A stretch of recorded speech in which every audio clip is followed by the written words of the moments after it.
Hi guys, it's Karen. Welcome back to my garden. It's the middle of May. It's a lovely sunny day, really warm. Temperature's finally picked up. It's been a bit of a weird year actually. So January and February were very mild, but then the temperature pretty much stayed the same throughout March and April, and it was really wet. So yeah, I'm not sure the garden knows what it's doing this year. But anyway, I will take you around. I'll talk you through it as usual, and I hope you enjoy. If you watched my tour a couple of months ago, you might remember I was talking about getting a wisteria. I was going to plant it down the bottom down here and let it grow all the way up. But I have got one, as you can see, and I'm absolutely loving it. I haven't planted it yet, but I think I'm going to leave it up on this top deck. Just give it a bit of a head start to get up and over this support.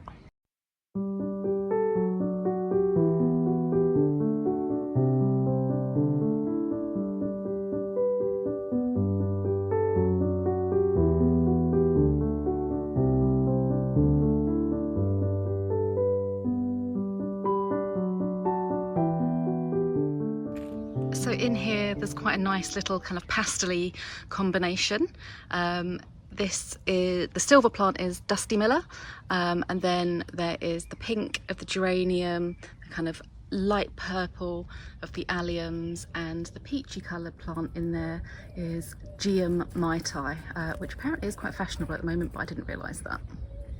Okay, so what you're looking at here is the step underneath my big border, and because I am a bit of a plantaholic, I try and plant up every bit of space that I've got.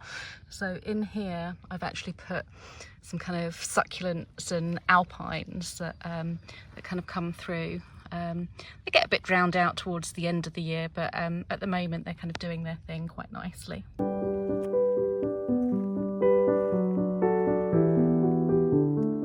You may remember from last month that I'm quite a fan of kind of volunteer plants, self-sown things, and this Aqualia that's put itself back here next to the bronze fennel is a prime example. I absolutely love it. It's a really pretty colour. It goes really well with the bronze fennel leaves, and it ties in with the alliums, which are just coming through as well. So yeah, I'm really happy with that one. Okay, so as I said in the last video, the olive tree is looking rather different now because I've given it a very hard prune because it was unbalanced at the back, if you remember. I only did this about a week ago, so it's looking probably at its worst at the moment, but it should bounce back, should get a nice kind of fresh bushy growth from it. Obviously I'm a bit paranoid at the moment, always am if you do stuff like this, but yeah, fingers crossed, at least in a month or a couple of months it will be back to its former glory.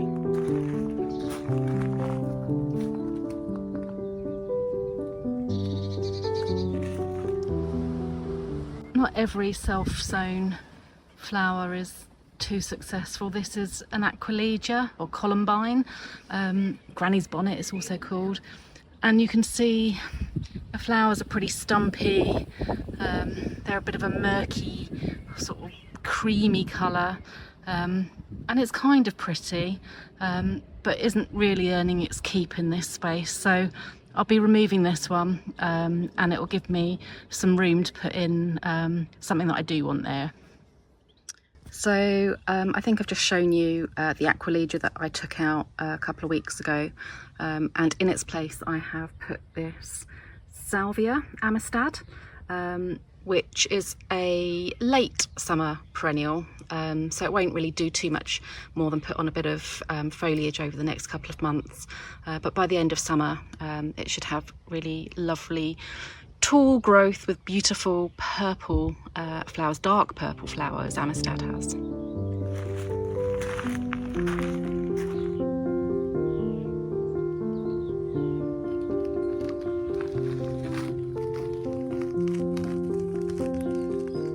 With all the flowers shouting for attention, it can be easy to overlook the little things, but I still really love this Almilla mollis, the way the water just kind of creates these little dewdrops around the edge. Looks like a really beautiful jewel. So yeah, that's one of my favourite things still.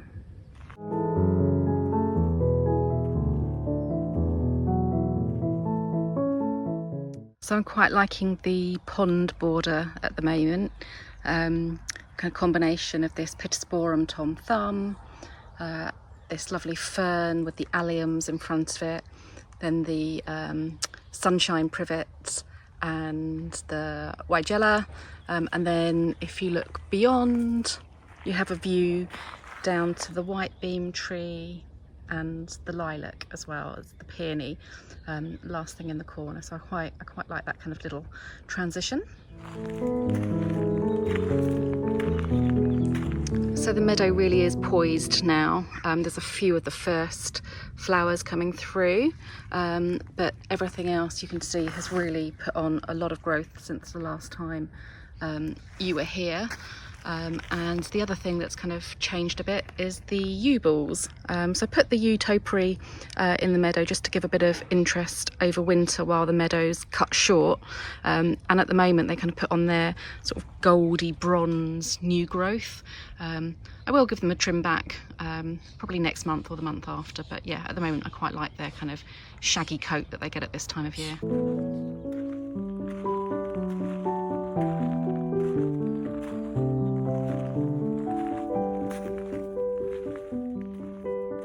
As you walk down these steps, something that I enjoy at this time of year is the combination of the choicea and the Californian lilac, the ceanothus, and also it's got behind it the rosa rugosa, which are flowering on this side because this is the sunny side, and then the other side behind them, that will just be a couple of weeks behind. But yeah, I do like this combination at this time of year.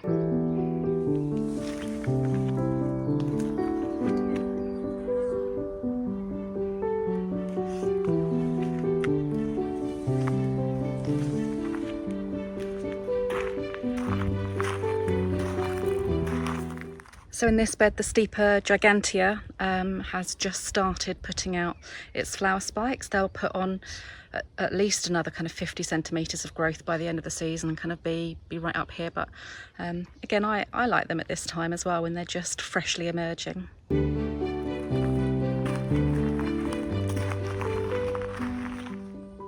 Down here there's a combination of Gladioli Byzantium, I think they're called. I'm not 100% sure, I might need to check.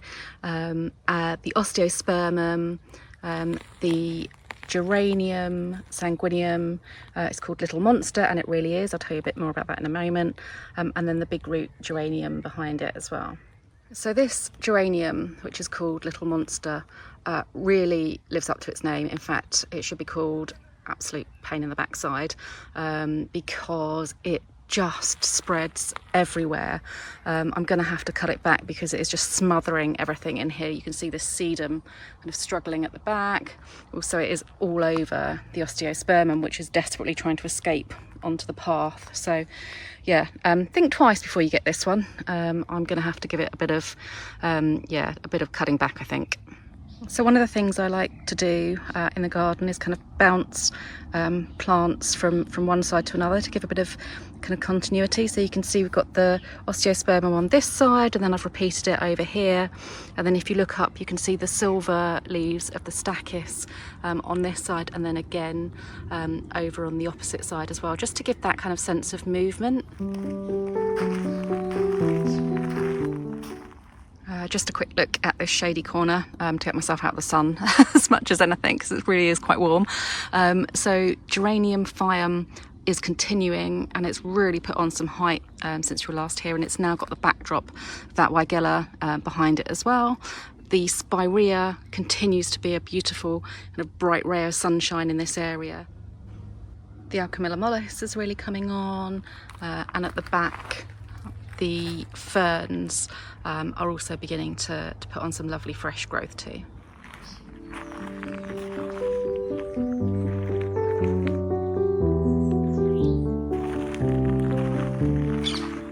This tree in the corner is Sorbus lutea, a white beam tree. It's native to the UK, and I really like it because this corner's fairly shady, as much as shade as my garden gets. So the kind of really bright leaves stand out, and at this time of year they're just so soft and tactile. I always give it a bit of a stroke as I walk past.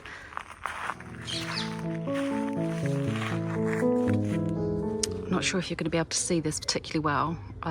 This kind of airy plant is a thalictrum, and this, to be brutally honest with you, is an example of wrong plant in the wrong place, because my garden's far too dry really for thalictrum, so this should be much taller. It really struggles here.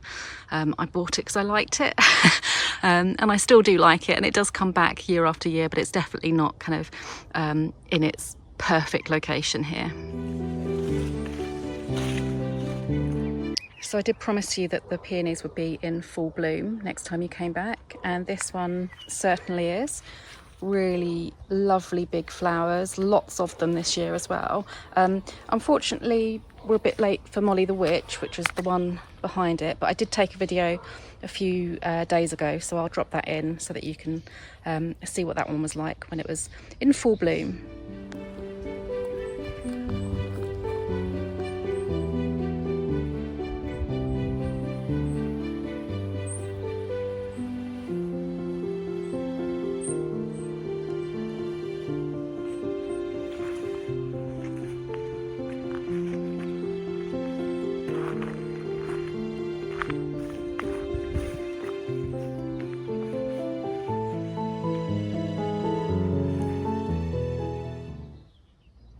So here's the wild area being wild. Loads of stingy nettles, loads of alkanet, all the stuff that you're not supposed to keep in the garden.